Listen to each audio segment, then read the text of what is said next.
All right, hello everyone, and peace of Christ to all of you. Today our topic is about who is the one who built what it's called today Al-Aqsa Mosque. And it was actually a Muslim challenging me to prove to him from Islamic books that Jerusalem belonged to the Jews and the Aqsa Mosque belonged to the Jews too. And he said, I challenge you to provide me with any reference, and I accept only reference from Islamic books, and this reference should be published in official Islamic website, because he said as long I cannot reach the book to buy it and get. However, you can reach the book I'm going to quote for you. You can even buy it in English. So who is the one really build what it's called today Al-Aqsa Mosque? Is that really a mosque as Muslims claim? Who is the one who built Jerusalem? The Muslims, they claim that David and Sulaiman, they are kings. Okay, what is their kingdom? Any Muslim can tell me where was the kingdom of Sulaiman, which means Solomon? Where was the kingdom of David? I mean, it's very foolishness of you Muslims to talk about a king, his name is Sulaiman, and a king, his name is David, but yet you refuse to tell us where we can locate their kingdom. A king, he have a kingdom, which means it have a location, can be found in the map. He have a nation, and he is one of this nation. And what is the name of his nation? Now, first, before we go, let us give definition first for Sulaiman and David. Who are they? According to Islam, not according to me. When I say not according to me, doesn't mean I don't agree or agree. I'm just giving you what the Muslims believe. So if we go to the Muslims,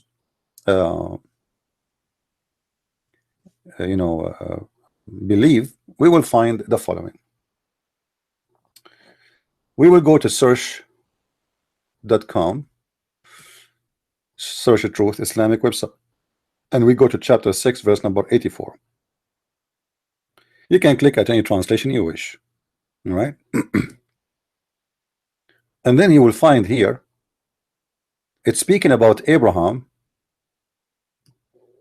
Allah talking supposedly, that he gave Abraham etc. things, and then we gave him Isaac and Jacob. All right, and this is the Muslim translation, and all three, which mean Jacob, Isaac, and Abraham, guided, and before him we guided Noah, and among his progeny David and Solomon. Okay, among the children of who? The children of Jacob. This one does not go to Noah. No, it says speaking about the three of them, they are guided, but before them we guided Noah, and among his children's it is David and Solomon and Job and Joseph and Moses. All of those are Jews, all of them. All right, now hold on. The Quran is mentioning 4 names in front of us, and those are supposedly, according to the Quran, the children of Jacob, the children of Isaac, or Isaac. That's wonderful. This is all just the roots of the Jews. All of them, they are coming from Abraham. Thank you very much. So now we do not need to prove that David and Solomon, they are not Arab, they are not from India, they are, it's very clear, the Quran saying clearly that those are the children's. Jacob is the one who his name later is called in the Quran as Israel. Israel. The Quran, as usual, is a funny book because it's a copy paste. Suddenly the name Israel appear in the Quran with no introduction, and nowhere in the Quran it says who is this guy Israel, but you can find in the hadith that Israel is Jacob, but you cannot find in the Quran. The first time it appeared in the Quran in chapter 2 verse number 40, where it says Ya Bani Israel, O children of Israel. However, this statement, "O children of Israel," is reported all over, as you see in those verses, chapter 247, chapter 283, chapter 122, and even this chapter actually says, this verse, it says that the Jews are the superior.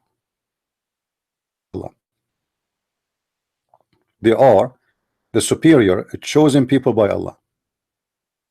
So when the Muslims say that the Jews, they think they are superior and they are fascist, the fascist is your God if this is what you believe. For he is the one, he said, that I favor you upon all the other creatures. And you can read any translation you wish, you know. Now, as long now we showed you who is Jacob, who is David, who is Suleiman, all of those are you know, the children of the Jews. All right. Okay. So now how we can prove that this is not a mosque, this was the temple of the Jews? If we can find out, because remember the Quran called the Jews Jews. He don't call them Muslims. Never call them Muslims, which is funny because the Muslims, they say to us that Moses was a Muslim, but the whole Quran never called them, you know, the Jews, anything except Jews. So why he did not call them Muslims if they are Muslims? It's just additional stupid thing. You know, the Muslims, they are copy-paste nation and they have no idea, and nobody want to do like a heavy-duty research and study and ask serious questions. So who is the one who built this mosque and who is the one who built Jerusalem? We will go to a very important Islamic books. This is Tafsir al-Baghawi, official government of the Kingdom of Saudi Arabia, the University of King Saud. You see it, the website in the top. I hope it's showing to you. .education.sa, Tafsir Baghawi, Surah 27, Ayah 21. You see it in the, I think it's very clear on the screen, right? There's no excuse. So now we want to go here and see what this is speaking of. Now I could not find the English one. There's English translation, but it's a book. I don't have it. You know, you have to pay for it and get it. I don't have it. However, we will do the simple method we always use. This is the interpretation. One very chapter. Actually, I advise everybody to read it because you will die from laughing at this stupid cult. It's called Islam. It's full of fictions and fairy tale story, and Muhammad is copying from the legends of the Jews, and he is putting it in the Quran, and he's claiming that his God told him those stories. However, here we will see it says, if you remember in the Quran, chapter 22, verse number 27, verse number 22, it's speaking about the bird. His name is Al-Hudhud or Hubub. He left. And Suleiman, he said, if you don't give me an excuse, I'm going to make him a barbecue. I'm saying Allahu Akbar, do jihad against him, which is very funny and stupid. And then this Hudhud, he went far away and he found a woman, she have no hair in her legs. And he came back and he told him she is a queen, she have a very big throne, and her people worship the sun, blah, blah, blah, blah. But this is not really our interest today. The funny story is not the part of our purpose. Here it says, وكان سبب غيبة الهدهد على ما ذكره العلماء أن سليمان لما فرغ من بناء بيت المقدس. Oops. What? The word bayt is used in Arabic as a word mean house. All right.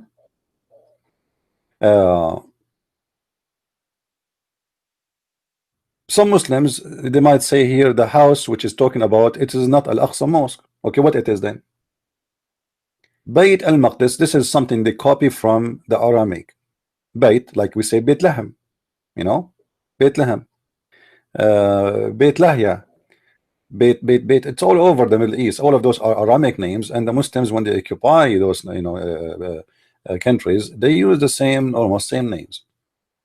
So it says here, when, and the reason for the absence of the hudhud, which is the bird, as it's mentioned by our scholars, that Solomon, when he finished from building the house, the holy house, Baytul Maqdis, the holy house,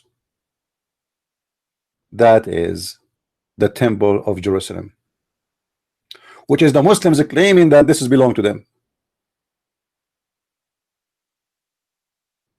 It is in their books. This is the official government website of the Kingdom of Saudi Arabia. This is not my statement. I will take copy and I will go to Google Translation. Let me copy everything because it's funny, you know, so we can laugh a little bit.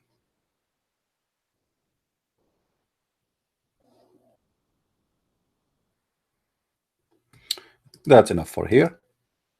This is about when Sulaiman he fly with the flying carpet and blah blah blah. All right, let us translate English. All right, let us zoom in. As you see, we just did copy paste only, nothing more, nothing less. The reason for the absence of the hubu is on like, you know, according to our scientists, which mean the ulama, the scholars, that Sulaiman completed the construction of the holy house. Do you see it?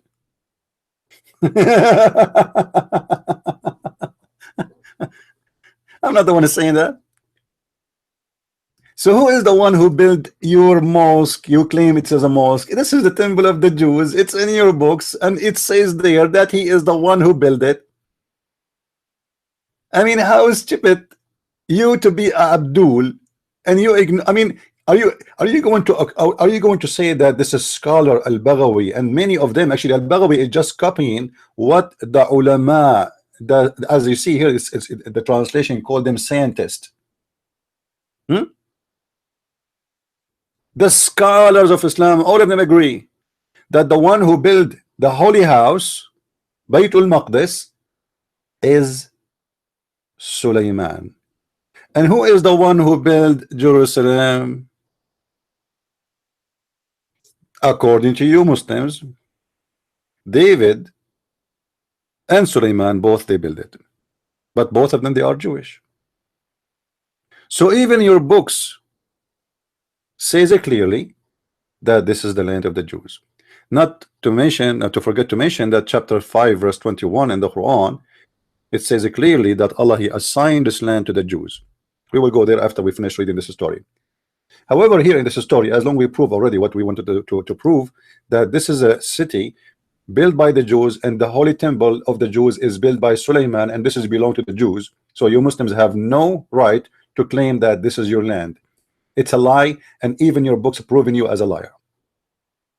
But here you will see how the fictions of Muhammad is very all over. You will see here that Sulaiman, he used to go and march with his army, which is contained genies, and a human. The translation here of demon is not correct. It says shayateen. Muslims don't have demons. Remember that. Many Christians, they are confused about the word genies and demon. Demon are not genie. Only naive one he say that. Genie is a creature who eat and he have sex, and he have a physical being body.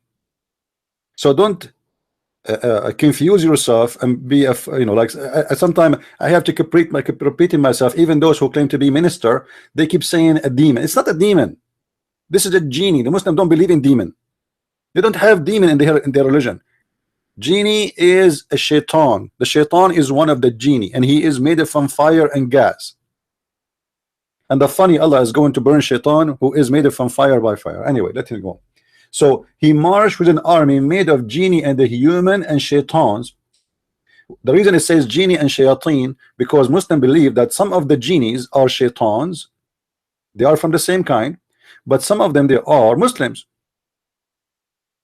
So those are the Muslim genie. Additional to that, Allah, he gave him he gave Sulaiman the power to subdue the shaitan, and even he used to cuff them with the chains, and he forced them to do diving for him, etc. As we read in the Quran in chapter 27. You can read it there. And birds, and this Sulaiman, he used to slaughter every day 5,000 cow and bulls, and 5,000 you know, male cow. I mean, every day, every day. I mean, this is his meal. This guy, he eat like crazy, and he invite his friends. All right, I'm not going to say anything. Let it as it is. So for the Muslim who challenged me to show him from his Islamic books that this is the land of the Jews, I think we did that already. And now, just to finish, because we quoted it, chapter 5 verse number 21, we will go to the Quran again, and we will show you how even the Quran confirm that this is the land of the Jews, and it is a land only assigned to the Jews. Here you see in the whole Quran the word muqaddasa, which is routed from the word holy. The word holy mentioned in the Quran chapter 19 verse number 19 is speaking about Jesus as a holy person, and Muhammad, the Quran speaks clearly that he was a very filthy sinner. Here it says, يا قوم ادخلوا الأرض المقدسة التي كتب الله لكم ولا ترتدوا على أدباركم فتنقلبوا خاسرين. Chapter 5 verse number 21, Yusuf Ali translation. All right, O my people, enter the holy land which Allah has assigned into you, and turn not back, etc. So Allah here is asking the Jews to go and do jihad and kill whoever live in that land, for this is a land it was assigned by Allah to you. So even Allah saying it clearly that this is a land assigned to the people who they are the people of Musa, remember. And then Allah, he was so upset from the Jews because when he ordered them to do jihad and kill whoever lived there, and the Muslims, they claim this is the land of Palestina, which means they are Palestinian according to the Muslims, because they refused to go and kill and attack, Allah, he made them lose their way for more than 40 days in the desert before they can reach that land again. Only 2 men from the followers of Moses accept to do jihad, and the Quran called them as a blessed 2 fearing men who they are bestowed by Allah grace, or Allah, he bestowed his grace on them. They said assault them in the proper gate. So those are the good Jews, is the one who killed Palestinian according to the Quran. A good Jew according to the Quran, which Allah bless him, is the one who accept and he like to kill as much Palestinian as he can. Those who refuse to kill the Palestinian according to the Quran are filthy and disobey God. And this is why Allah, he made them, therefore, because they refused to go and do jihad, they said to him, oh Moses, we will remain here, you go and fight with your those 2 guys, you know, the 2 guys want to fight with you, go with them, we will remain here. So Allah was so upset because they refused to do so. So what he did, Allah, he cursed them, and he said, therefore will the land be out of the reach for 40 years. So the punishment was only to be away from the land for 40 years, and that's it. Still the land is their land. This is your Quran, Muslims. Deal with it. Thank you very much for watching. If you are new to our channel, feel free to subscribe so you can watch more videos. And if you have a Muslim he dare to debate me, please let me know. And I hope soon we will have our live broadcast again after I finish my trip. God bless you all. Christ is Lord. Islam made by a fool for the fool. Are you the one? It's up to you. Thank you very much.